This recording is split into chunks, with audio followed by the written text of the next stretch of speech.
They're going to be a little bit late, not be here at 5 on the nose. They're about a 10-minute walk away and they've not left yet. So just kind of give you a heads up, let them know they're hard headed this way. Thank you. All right. They will be taking questions, yes, at the end of the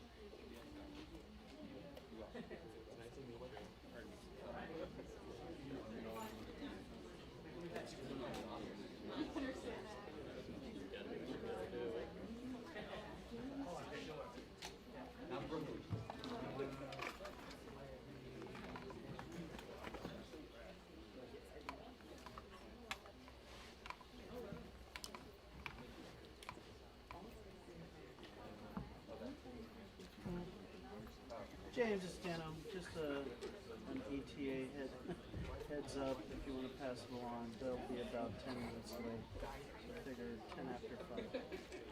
Yeah.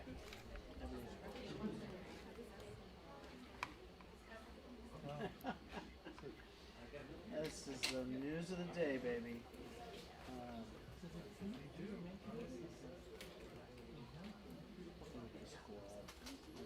Okay. Yeah. 10 after 5, approx.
what I mean. That's what I'm saying. I mean, I've had fun in Afghanistan. It's hard to have fun.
Yeah, I'm just. I'll be good here. You'll definitely want to more. Yeah, I'm just here mostly to get cuts.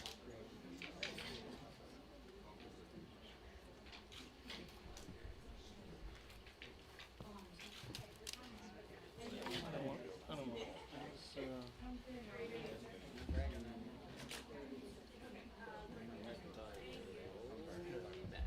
just I want to describe it. Yeah. I mean, it won't be here at 35 shot. Yeah. So they're ripping it. So yeah, I'll tell you about it. how many empty? 3,000. You want? You know, they give me free software. Big deal. And you want? Yeah, I have it's entered into 3 or 4 more contacts. Yeah, but they're screenplay. Well, how do you protect yourself? Yeah. And you register. So, And like the U.S. copyright, and register it with the Like you're married with ABC. That's do that. Okay. So, yeah. and Writers Guild, is that some union? Yeah, it's the How much does that cost? well, to have it registered. Oh, And it's on their site. You just go to their site Yeah, I was married for 8 and you so it's out there now. And people are. pretty much, yeah. I have Can it you on. tell me now? Yeah, I have it on this site called Inktip. Inktip. You can Google it. But It's all there. yeah, you can look at it. So can you tell me now? The whole yeah Thing? I mean most of it. Most, but are there things that you haven't told, that you haven't put in the script? Or? Yes. Okay. That is the case. I know. Some of it you could find yourself, but most of the theories are not accurate. You know, most of it. I had some company last year aside who said, "You know you have to pay us. We're going to go and we're going to find it." After 3 months of social outreach, Does it give you a notion of the deepest, it's big as shit. but I mean, but that holds to your contention that it's not an emotion.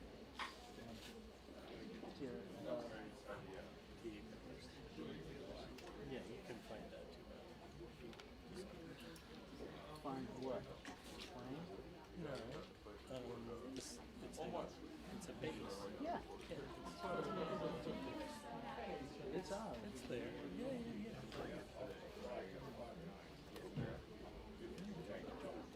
The hotels and whatever. There's like a lot of it that's like sure. Can't go there Everybody unless on the they. plane though.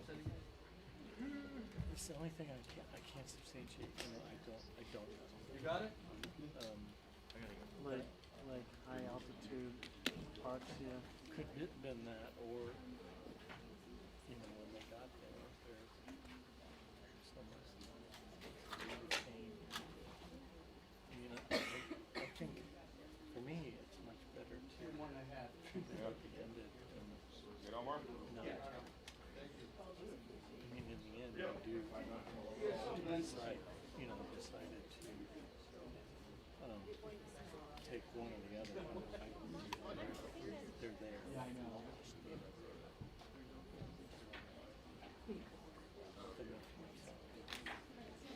Fending for themselves. That's the way Social your experience. movie, that's the way you ended it? That's the way I've ended it. But it's probably not.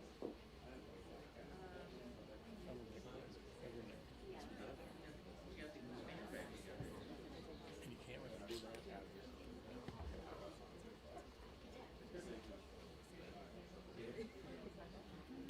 What do you think she's going to say? School, Yeah. they're going to be righteously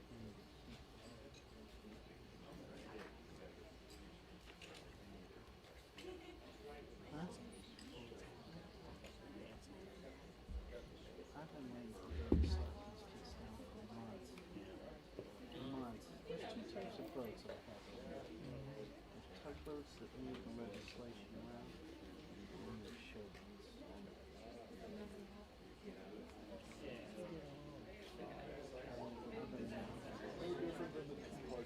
There's a vending machine outside, right? Yes. But there's no At least water. they had message discipline. Well, it's only Soda and It's just tea. like, All of these guys, Where we go when we ready to teach. But there are other sodas that sold out of water. I can't leave now. I mean, it's right outside the door. yeah, but It's right here outside the door. What is it? you need some? Well, this was $1.75. For you? The machine takes a credit card. hold on, I got $1 million. Oh, man. See, look at that.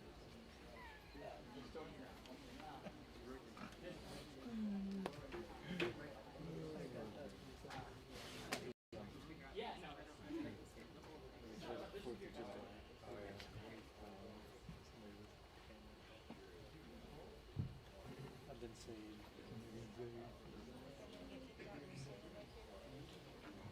No, no, you're fine. You ain't got him. No, but I'm gonna have to stand up when they walk in. Huh?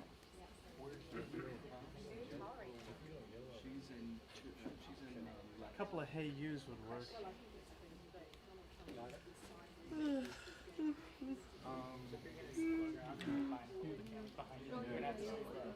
Yeah, it's like you're in two or three shots right now. Thanks, Chris. Yeah. Thanks, Chris. Down in front. Hey, you with the white hair. Down in front. He hears us. He's just avoiding us. He's pretending like he can't hear. Man in black.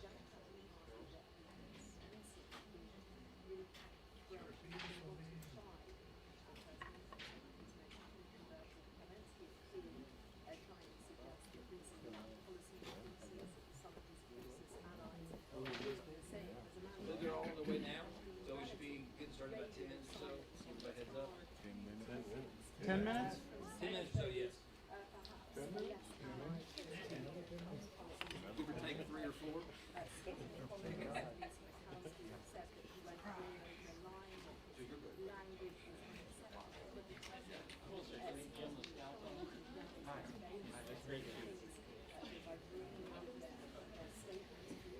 You comfortable? I'll let you know when it's over. The best time. Did you wait on it? That's me after the Most important thing is don't forget to get the stuff. enroll.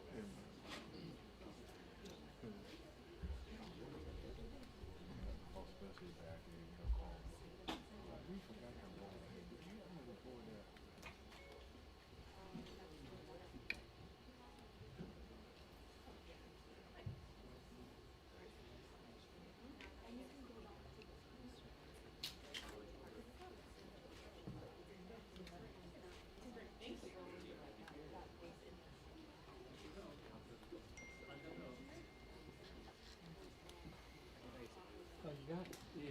to use a credit card, so Yeah. that's what I do.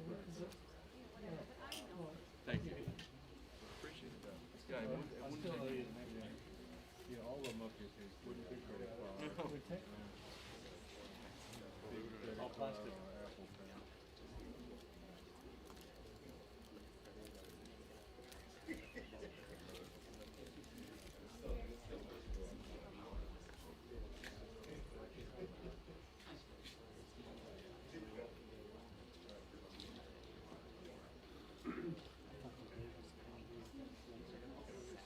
Although I knew these things were gonna get crazy at 5:30. Seen a couple of times, I think it's kind of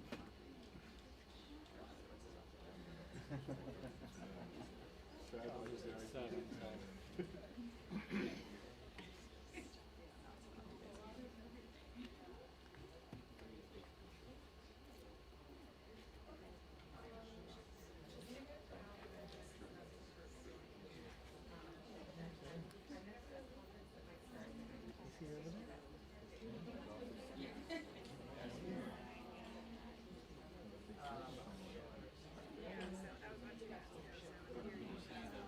The wireless were breaking up. Down the hallway. Well, he was saying the wireless were breaking up, so I was like, yeah, it will be made.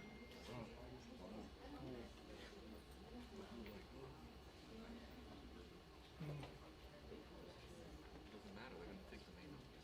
Yeah.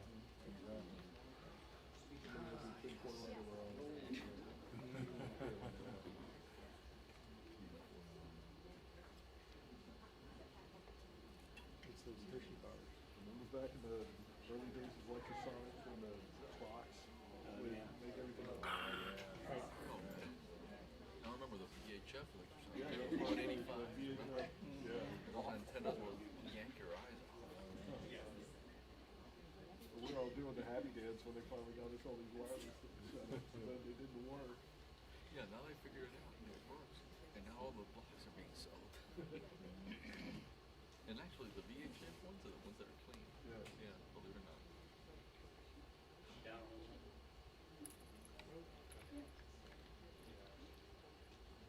I'm putting digital signal on that. You should be fine. They're buying all the blocks. I mean, they got all the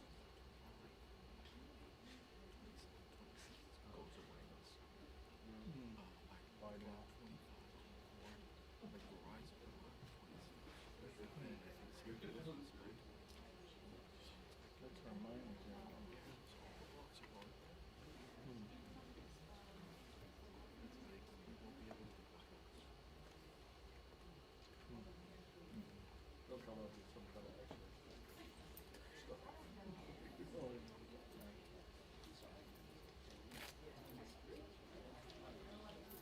Maybe if they were looking our optics full.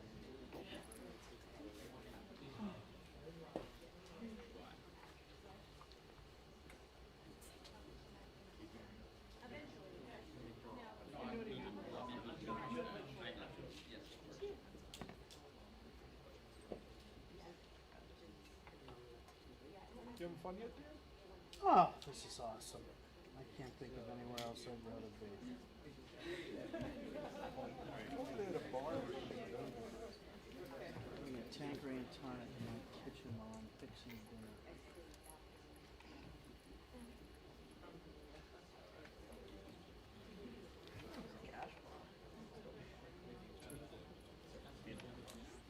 Biscuits looking more like 6:30. You gotta go? Where are you?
Well, first I want to say thank you to all of you for being here today. And I want to send a message of gratitude and thanks to the solidarity that we have received from every corner of our country, from our colleagues to our neighbors. We are grateful for your solidarity, your encouragement, and your support in the face of the most recent xenophobic, bigoted remarks from the occupant of our White House. I will always refer to him as the occupant, as he is only occupying space. He does not embody the grace, the empathy, the compassion, the integrity that that office requires and that the American people deserve. That being said, I encourage the American people and all of us in this room and beyond to not take the bait. This is a disruptive distraction from the issues of care, concern, and consequence to the American people. That we were sent here with a decisive mandate from our constituents to work on. Everything from reducing the cost of prescription drugs, to addressing our affordable housing crisis, to ensuring that the American people have more than health insurance, but health care. More recently, thanks to the partnership of Chairman Elijah Cummings and the advocacy of myself and a coalition of advocates I've worked with for decades, we held the first hearing on childhood trauma. And in sitting in that hearing, as we heard about the many manifestations and iterations of childhood trauma, in the wake of the public health crisis and epidemic that is gun violence, in the wake of PTSD, in the wake of those battling substance abuse disorder and a host of other things, it was impossible not to think of the trauma that is being inflicted upon children every day at our border. At the end of the day, if we improve the conditions of children in a cage, they are still in a cage. And we are viscerally, vigorously, and fundamentally opposed to the criminalizing, the vilifying, the mass detention and deportation of migrant families who are simply doing what is their legal human right, and that is to seek asylum. In the tradition of who we say we are as a country, a beacon of light and hope and of refuge. This is simply a disruption and a distraction from the callous, chaotic, and corrupt culture of this administration all the way down.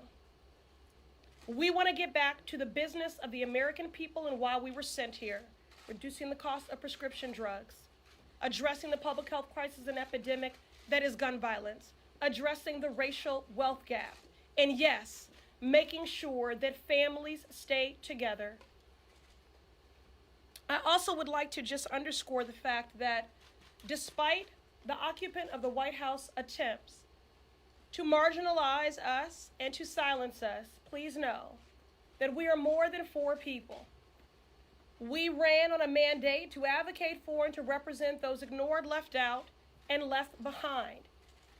Our squad is big. Our squad includes any person committed to building a more equitable and just world. And that is the work that we want to get back to. And given the size of this squad and this great nation, we cannot, we will not be silenced. And now I'll invite Representative Omar to offer a few words as well.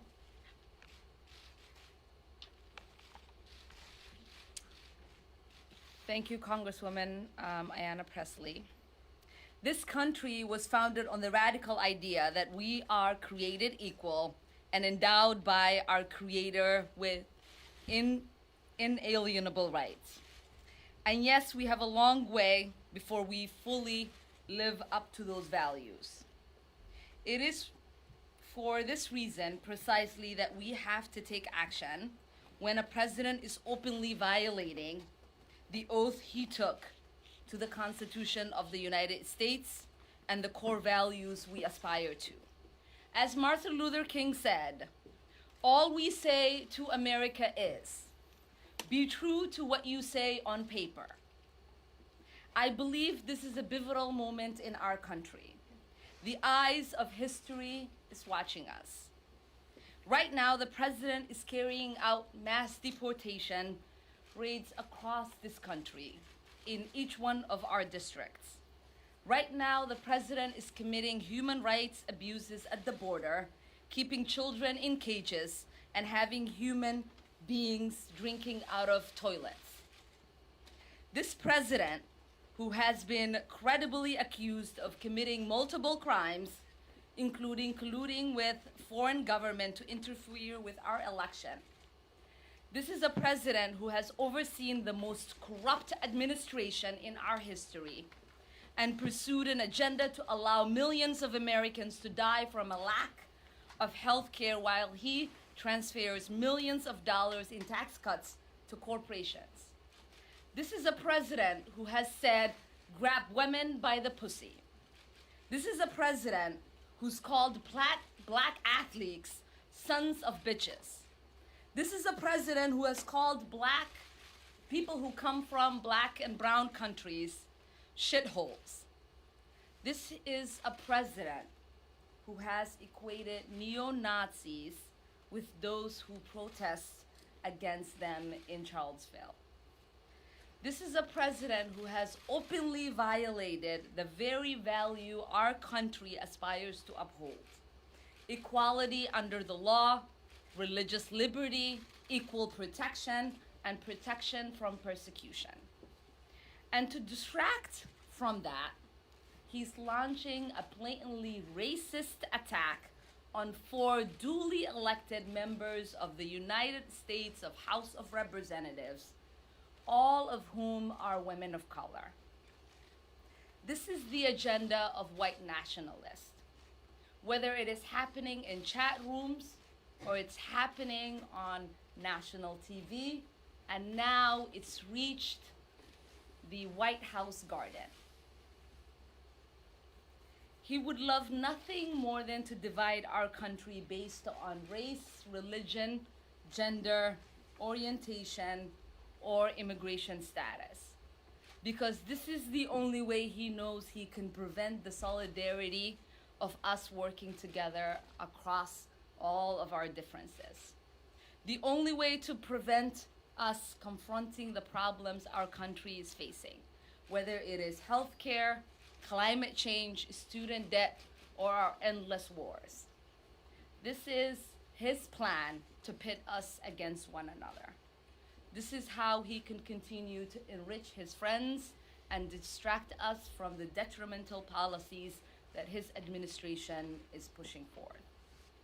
So we can either continue to enable this president and report on the pile of garbage that comes out of his mouth, or we can hold him accountable to his crimes.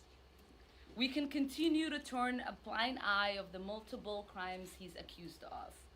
We can stand while he violates people's basic human rights and the responsibility that his administration has for the deaths of children on our border, or we can take action. I have not made impeachment central to my election or my tenure, but since the day that I'd gotten elected, I'd said to people, it is not if he will be impeached, but when. So it is time for us to stop allowing this president to make a mockery out of our Constitution. It's time for us to impeach this president. So now we're going to have Congresswoman Alexandria Ocasio-Cortez.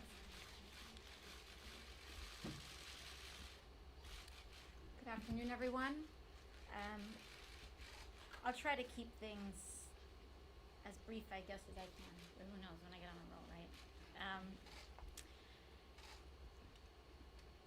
When I was a little girl, my father took me to the reflecting pool here. We were on a road trip from New York to Florida to visit family. And I've told this story before, but it was my first time ever visiting Washington, D.C. And it was my only time visiting Washington, D.C. for years, if not decades. And he rested me on the side of the reflecting pool and had my toes dip in the water. And he had me look at the Washington Monument, had me look at the Capitol, had me look at the entirety of the capital of our great country. And he looked at everything and he pointed to all of it and he said, "This belongs to all of us. This belongs to you and it belongs to me."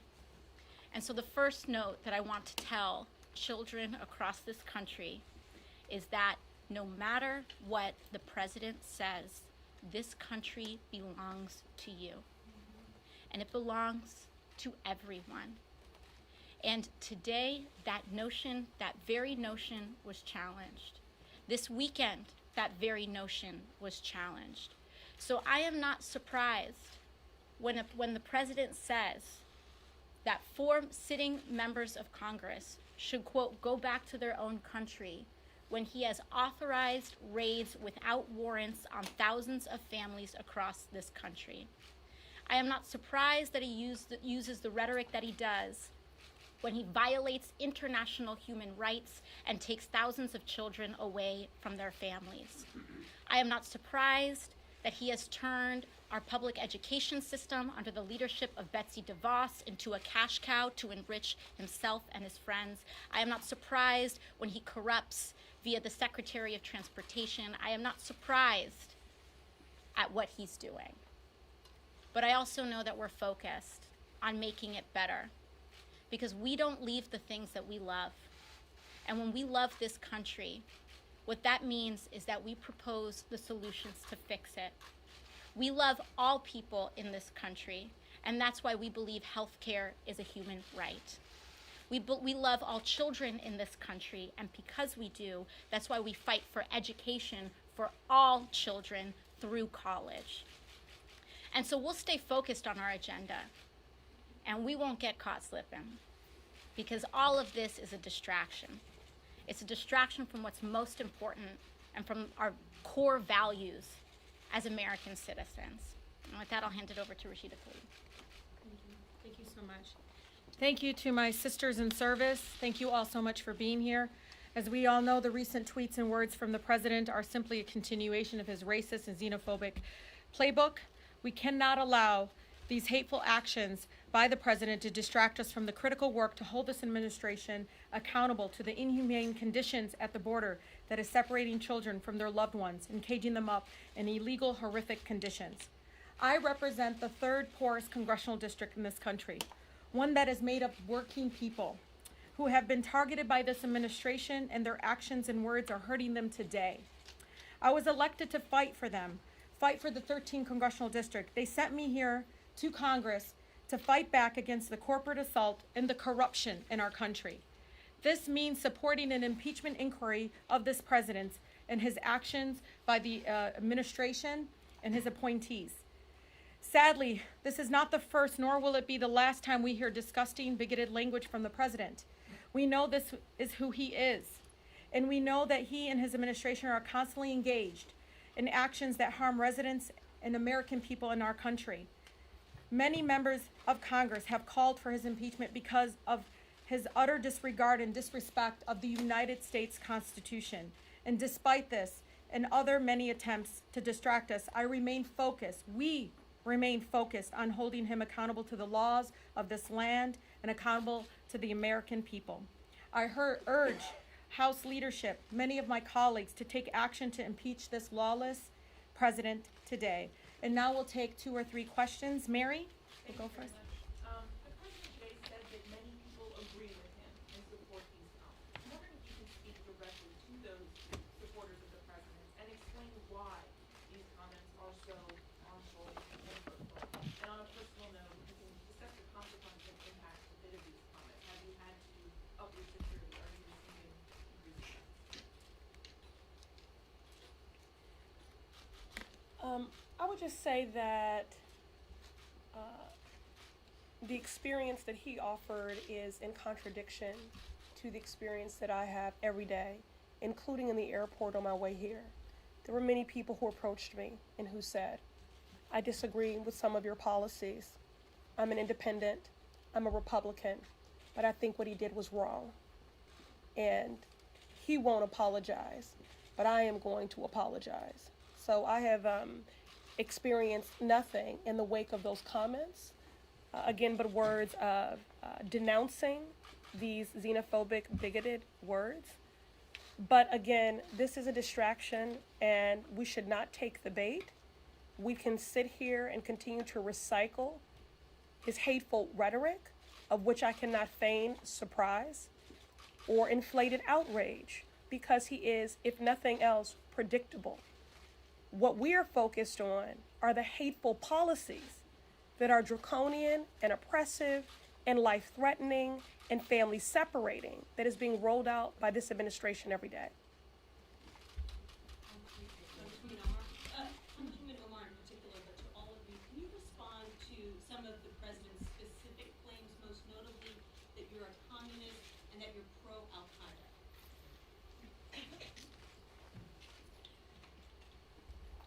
You might have noticed how when he said, go back to where you came from, there was an uproar through all of our communities, because every single person who's brown and black at some point in their life in this country heard that. Now, when he made the comment, I know that every single Muslim who has lived in this country and across the world has heard that comment. And so I will not dignify it with an answer, because I know that every single Islamophobe, every single person who is hateful, who is driven by an ideology of othering, as this president is, rejoices in us responding to that and us defending ourselves. I do not expect every time there is a white supremacist who attacks, or there is a white man who kills in a school or in a movie theater or in a mosque or in a synagogue, I don't expect my white community members to respond on whether they love that person or not. And so I think it is beyond time. It's beyond time to ask Muslims to condemn terrorists. We are no longer going to allow the dignification of such ridiculous statement. Some of you have made comments that the president took issue with that were controversial. Do you think that some of those comments made, if they were inflammatory or controversial, that this situation would be different? Because he specifically directed some of those same comments back at the court. Could you repeat that? The president took issue with some of the comments that some of you have made on a host of issues and turned them back around. Had those comments not been made, whether they were controversial or not, or you perceive them as being controversial, do you think that would make this situation different? In other words, he wouldn't have the firepower to turn it back around. No. Oh, sorry, go ahead. I will take this, and I think Alex has a great answer for this, so I'll let her finish it. Every single statement that we make is from a place of extreme love for every single person in this country. It is part of the mandate of why we ran for office and why we got elected.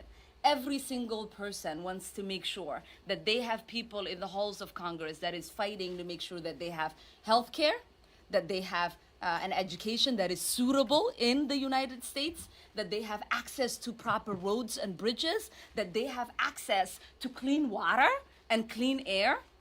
Every single person here in the United States knows that we are fighting every single day to create a more perfect union and to fight on their behalf.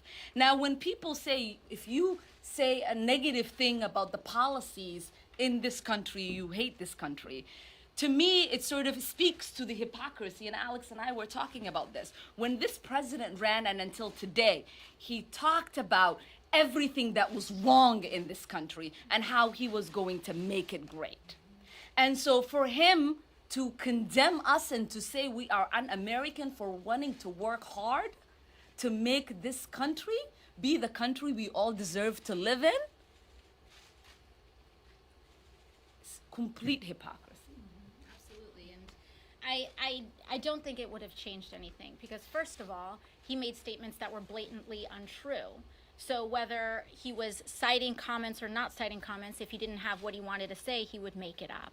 This president operates in complete bad faith. He does not operate in good faith. And so that's one thing. But second to the previous question as well, weak minds and leaders challenge loyalty to our country in order to avoid challenging and debating the policy. This president does not know how to make the argument that Americans do not deserve health care. He does not know how to defend his policies. So what he does is attack us personally. And that is what this is all about. He can't look a child in the face, and he can't look all Americans in the face and justify why this country is throwing them in cages. So instead, he tells us that I should go back to the great borough of the Bronx and make it better. And that's what I'm here to do. Thank you all so much for being here. We really do appreciate it. Thank you very much.